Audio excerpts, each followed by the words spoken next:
Hello, coucou, bienvenue sur Authentique, l'émission qui nous aide à vivre une vie libre et épanouie. Bonjour Dani. Bonjour Nelly. Yes, aujourd'hui en fait on va aborder un sujet difficile. Vraiment très difficile, c'est un Ask Dani et Nelly. Voilà. Ça faisait longtemps qu'on n'avait pas fait. Oui, c'est ça, donc une question qui nous a été posée. Bon ben, revenez tout de suite pour la suite. À plus.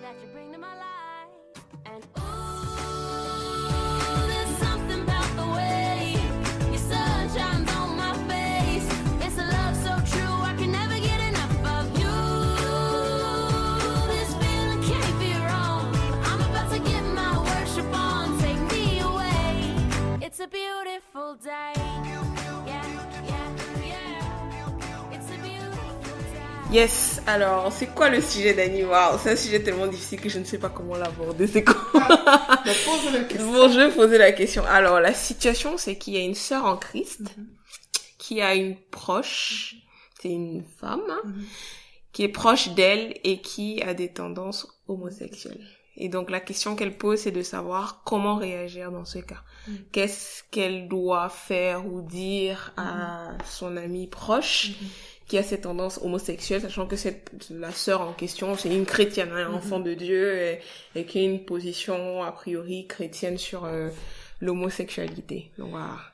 C'est vrai que elle précise justement que cette proche-là a vraiment n'est pas à l'aise avec cette position. C'est pas quelque chose qu'elle intègre comme étant normal. Justement, elle vient lui demander de l'aide parce que elle ne sait plus quoi faire. Elle a essayé de lutter contre cette pulsion, de nouer des relations sentimentales avec des hommes sans succès.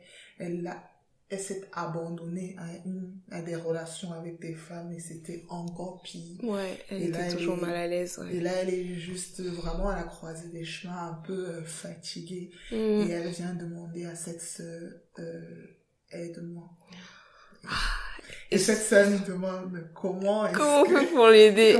Et je trouve ça, waouh, ça me touche beaucoup parce que j'imagine la personne, oui voilà, la souffrance dans laquelle la personne est. Et c'est compliqué parce que il y a d'abord une souffrance interne de soi-même, de je me culpabilise de ressentir ça, d'avoir ces envies.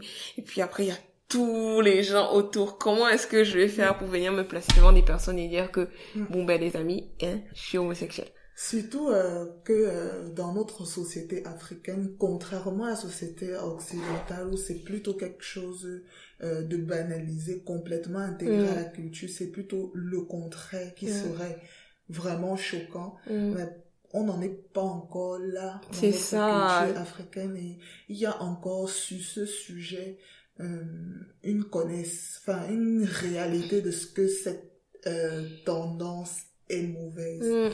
Tu peux être banni clairement de ta famille. Hein, voilà. Et pour nous qui sommes chrétiens, c'est vrai que c'est mauvais tout simplement parce que la Bible le dit. On va pas rentrer dans des détails, des considérations.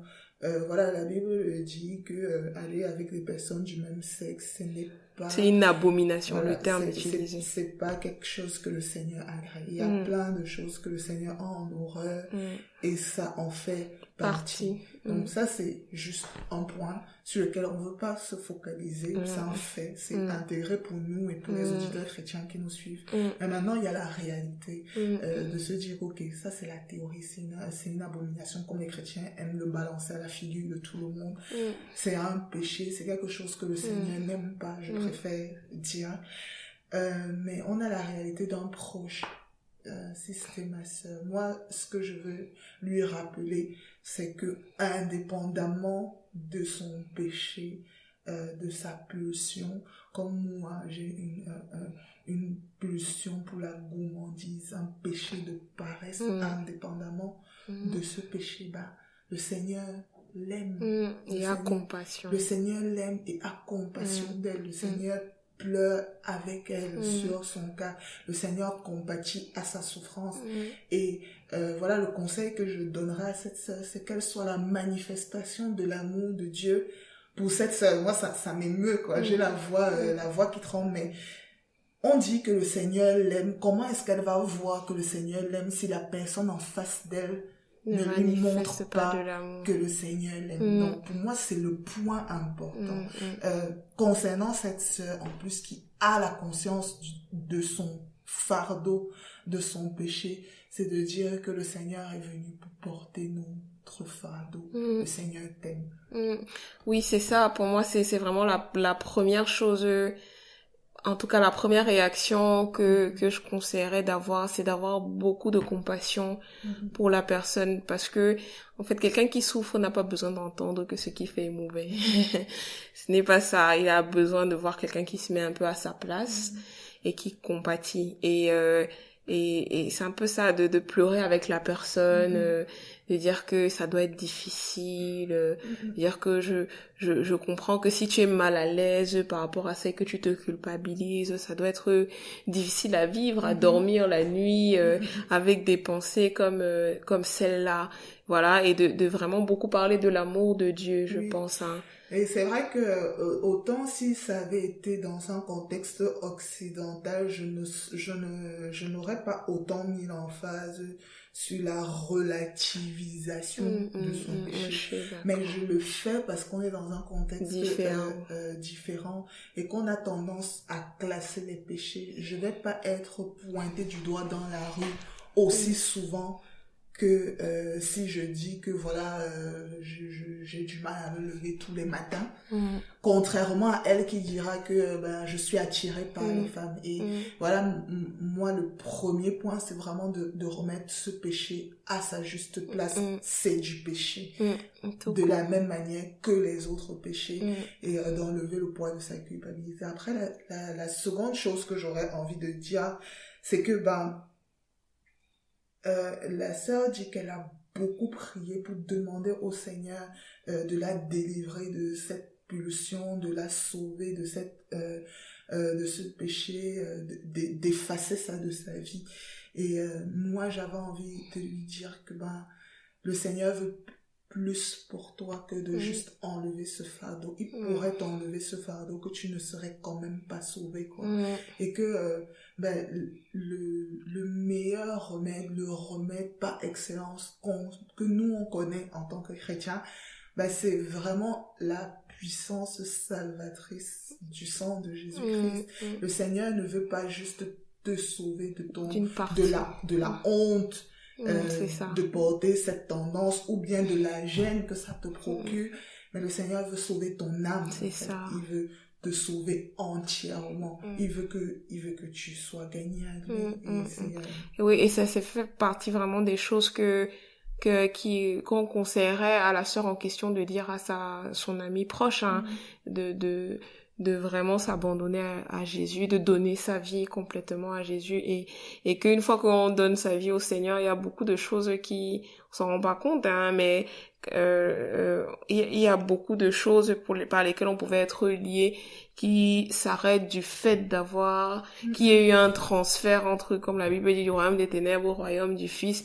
Le fait qu'il y ait ça, il y a des choses qui peuvent vraiment se passer spirituellement et s'arrêter, quoi. Et c'est vraiment le premier pas pour la délivrance. Ouais, et j'embrayerai tout de suite, j'enchaînerai avec le fait de dire justement que il y a une puissance salvatrice dans le sang de Jésus-Christ.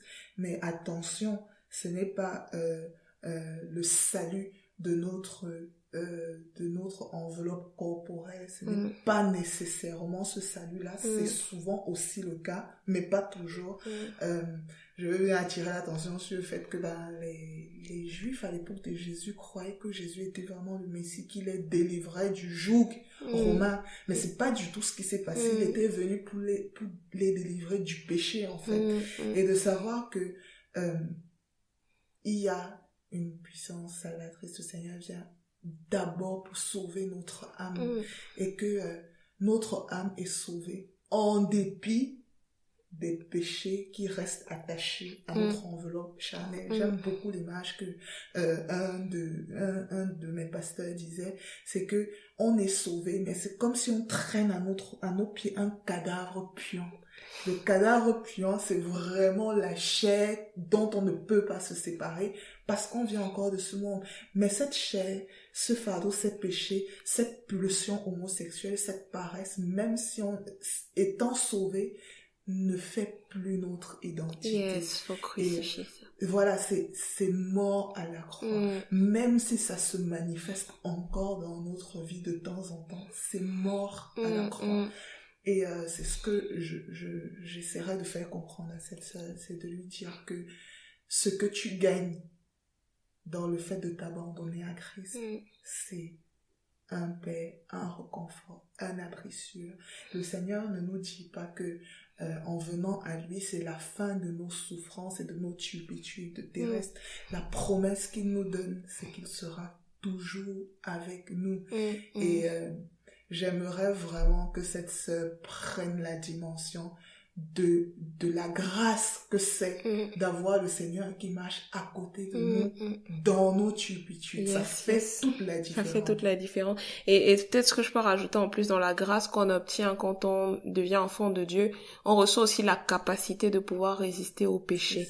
Et ça me fait penser à quand, dans l'histoire de Caïn et Abel, quand il y a Caïn il y a le péché qui frappe à sa porte, Dieu lui dit que le péché frappe à ta porte, mais toi, domine sur lui. Donc, quand on devient enfant de Dieu, il y a une capacité que Dieu nous donne de pouvoir résister au péché. Paul explique ça dans Romains. Donc, Dieu te donne la capacité. Tu ne te tiens plus comme inférieur au péché, mais tu as une posture qui est différente en Christ, qui est que Dieu te donne la capacité de résister aux tendances homosexuelles, de résister à l'impudicité, de résister à la masturbation, de résister à la paresse. Et ça, c'est vrai pour tous les enfants de Dieu et pour tous les péchés qui existent, quoi. Ça. Que le péché ne domine plus sur nous, mais c'est nous qui avons la capacité de dominer sur le péché. C'est ça. Et voilà, de lui dire clairement ce qu'il est. C'est que peut-être en donnant sa vie au Seigneur, ce sera la fin de l'impulsion. Et peut-être ce ne sera pas le cas. J'ai des pléthores de témoignages d'enfants de Dieu qui luttent depuis 20, 30 ans avec les pulsions homosexuelles sans que le Seigneur ne les en ait délivrés. C'est possible. Parce que ce n'est pas leur identité. Et c'est quelque chose qu'elles doivent prendre connaissance. Comme c'est possible que le Seigneur l'en délivre. Ça aussi, c'est arrivé. On a voilà le magnifique témoignage de Perry, j'ai oublié son prénom, mais une jeune femme pasteur, poète, qui elle s'appelle Jackie Hill Perry. Ah oui, d'accord. Qui finalement s'est mariée, s'est convertie. Donc, qui avait des tendances homosexuelles, qui s'est converti, qui par la suite a été délivré de cela et qui s'est marié et qui explique, et là je ferai entrer cette personne en contact avec ce genre de témoignage, le processus de pensée. C'est bien aussi, nous on peut en parler mais on vit pas la chose. Là de la mettre en contact avec des chrétiens, avec des ressources chrétiennes qui abordent le combat avec les pulsions. C'est ça, vraiment d'être entouré de mentors, d'autorités, de pasteurs, peu importe, hein, mais d'entourer des personnes matures spirituellement qui pourront l'aider à combattre ce combat-là, et d'être enseigné, par exemple, que ses pensées soient renouvelées, d'être enseigné sur la parole de Dieu, sur ce qu'elle a reçu en Christ, etc. Et ça va l'aider à tenir, d'avoir des personnes en qui on est redevable, hein. C'est pour ça que d'être entouré, ça permet d'être redevable envers ces personnes-là. S'il y a quelque chose qui se passe, que tu puisses prendre ton téléphone et dire que là, je suis dans une situation difficile, est-ce que tu peux m'aider, est-ce que tu peux prier pour moi, etc. Ça aide. Ça aide surtout dans des situations un peu compliquées comme ce cas-là. Et au final, je dirais en conclusion que la prière, quoi. Et cette main tendue, cet appel à l'aide, c'est une occasion de prier aussi pour elle, indépendamment de son choix finalement de marcher avec Christ ou pas, de prier pour elle parce que la Bible dit que le Seigneur fait pleuvoir sur les justes et les méchants et que le Seigneur accorde sa grâce comme il veut. Donc, de prier pour elle, de se tenir à la brèche pour elle. Et nous aussi, on veut prier pour cette jeune personne, que le Seigneur lui fasse vraiment, vraiment, vraiment grâce. Que cette situation par laquelle elle passe soit l'occasion pour elle de donner sa vie et de le rencontrer. Yes. Amen. Amen. On va peut-être prier. On va prier pour la sœur qui a posé la question et puis la personne aussi qui vit des tendances homosexuelles. Père, je prie au nom de Jésus afin que tu puisses manifester ta grâce dans cette situation. Père, je priais en particulier pour cette dame qui a des tendances homosexuelles. Seigneur, je prie que tu viennes la rencontrer dans son cœur. Je prie, Seigneur Dieu, que tu puisses l'entourer de ton amour, Père, et que réellement elle puisse te donner sa vie. Père, je prie pour la sœur qui est proche d'elle. Je prie que tu lui donnes ta sagesse, Père, dans cette situation pour lui manifester l'amour, pour avoir les paroles adéquates, pour avoir des paroles inspirées par ton esprit. Et Père, je prie que tu suscites des personnes qui vont les aider en particulier la dame, l'aider dans cette situation afin qu'elle puisse sortir de là, que dans ce combat, qu'elle soit entourée de personnes qui pourront prier pour elle et l'aider à résister à Satan et à la tentation, Père, au nom de Jésus. Je prie que tu transformes sa vie afin que de sa vie sorte un témoignage à la gloire de ton nom. Au nom de Jésus, j'ai prié. Amen. Amen. Merci à tous de nous avoir écoutés. Yes. Nous sommes à l'écoute. Si vous avez d'autres conseils, des ressources, nous les transmettrons à la personne qui nous a posé la question. Vraiment, n'hésitez pas. N'hésitez pas à vous abonner à notre podcast, à liker, à poster des commentaires. Ça nous donne de la visibilité aussi, ce qui est pas négligeable pour que, voilà, on puisse partager ce qu'on fait. Donc vraiment, n'hésitez pas à partager autour de vous. On vous donne 2 secondes là pour vous abonner. Ceux qui nous écoutent là. On donne 2 secondes. Allez. Clique sur le bouton. C'est déjà une youtubeuse professionnelle. Grave, j'ai écouté ça dernièrement, je me suis dit trop bien.